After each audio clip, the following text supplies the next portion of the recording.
Hi everybody, Bethany Perry here, Success and Relationship Coach.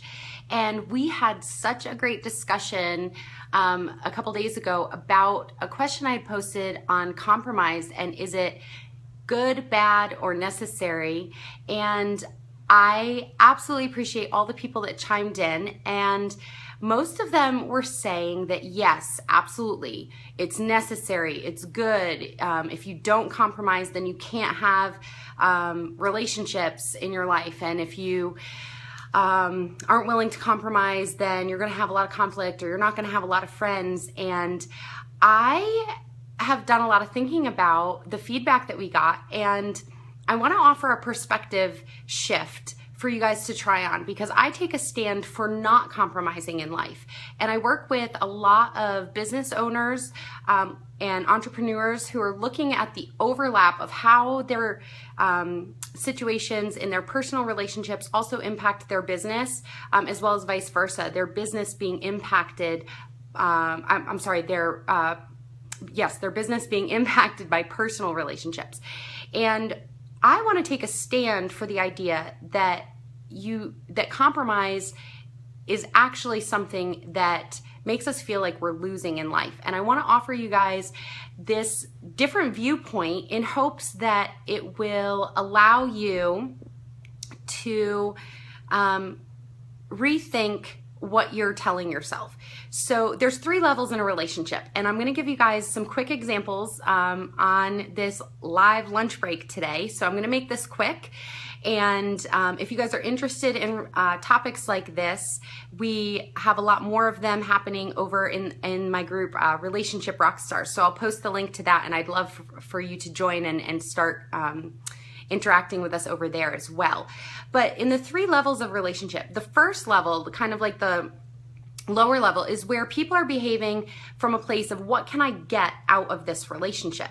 And when you compromise and in a relationship at that level, typically there's one person who's focused on what they're getting out of it, and that means that the other person is constantly giving in to the compromise situations. And let me give you a quick example, a business example and a personal example.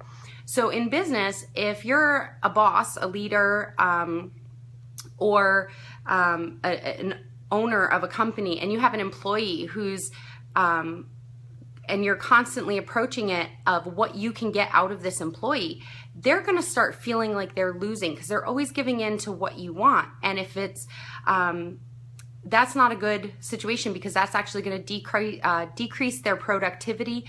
In addition, that is going to give them a lower motivation to do a good job and enjoy their job, which means it's likely that they're going to quit, and that's going to cost you more money in the long run. In personal relationships, if you have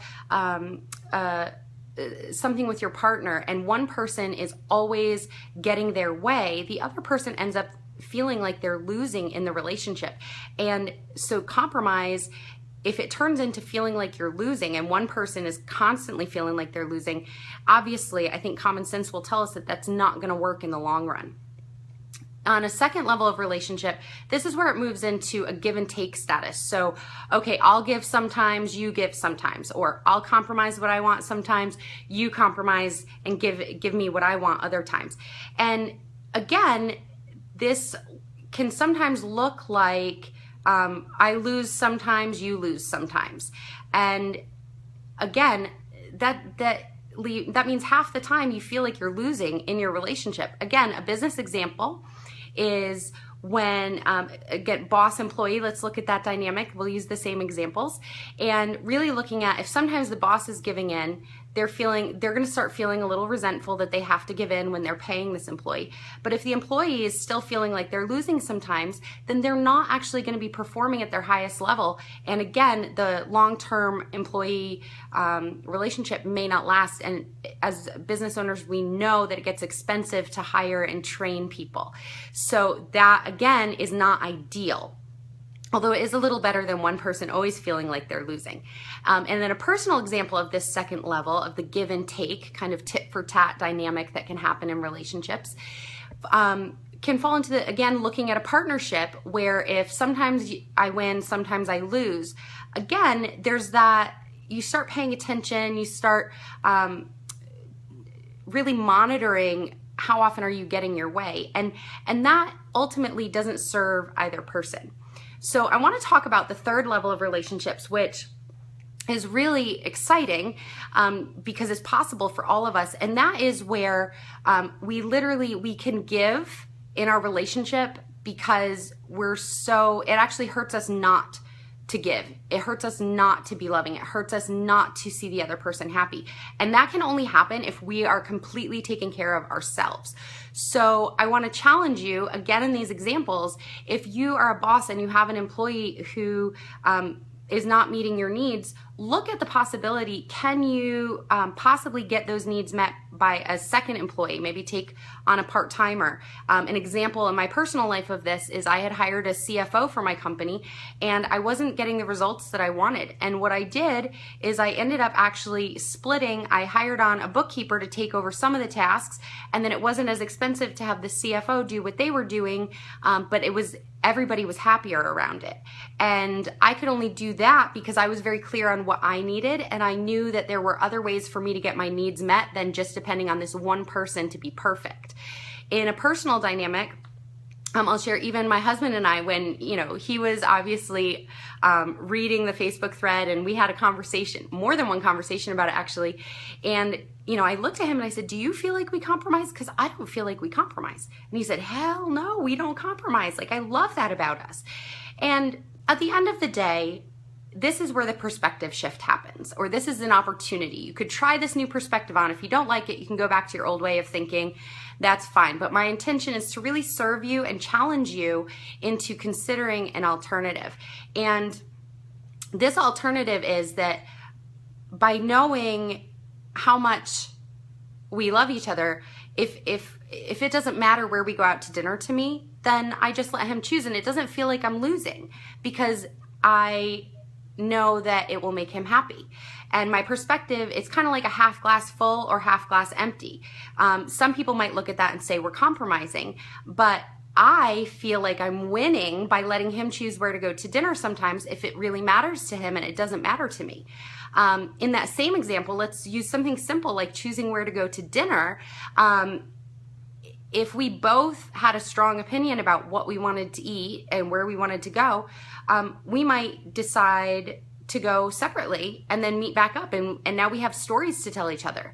And because I'm not looking for him to make every single thing I want happen, and he's not expecting that from me, we can actually be really honest with each other and we can go back and forth. Another idea would be, because this is an example that we were talking about, so I'm just sharing some very personal insights with you guys, but we realized that, sometimes if we really want something different to eat, we just order in and then we we're both having what we wanted to eat and we're still enjoying each other's company, and it doesn't feel like a compromise at all. So for our perspective is that we don't view ourselves as compromising. And I know that that may seem like a silly example, but I think if we can look at how we show up in these small examples in our life, then when we hit bigger decisions, we're actually able to take that same philosophy and that same maturity and that same experience of having a win-win situation where both people get their needs met, and it's totally possible. So, I challenge you guys to try that perspective on. Look at the idea of, is it really compromising? Is it really necessary to give in, to lose in a situation? Or can you look at, the situations and really prioritize, like, is where we go to eat more important than someone being happy?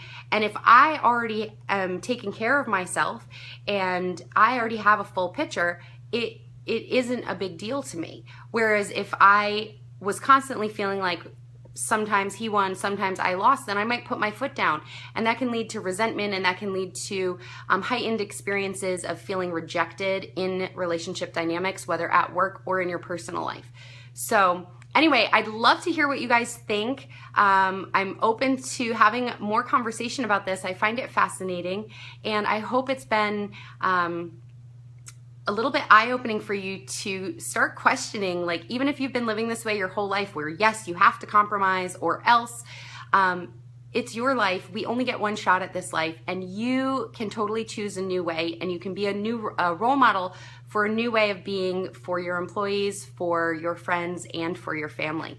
So I will look forward to hearing from you guys. Thanks for taking the time to watch and participate in this conversation, and check out the other thread as well. There's some really neat points, and I am open for a discussion on this. So I'll look forward to seeing you again, and don't forget to check out our Relationship Rockstars group on Facebook, and maybe I'll see you over there as well. All right. Mwah.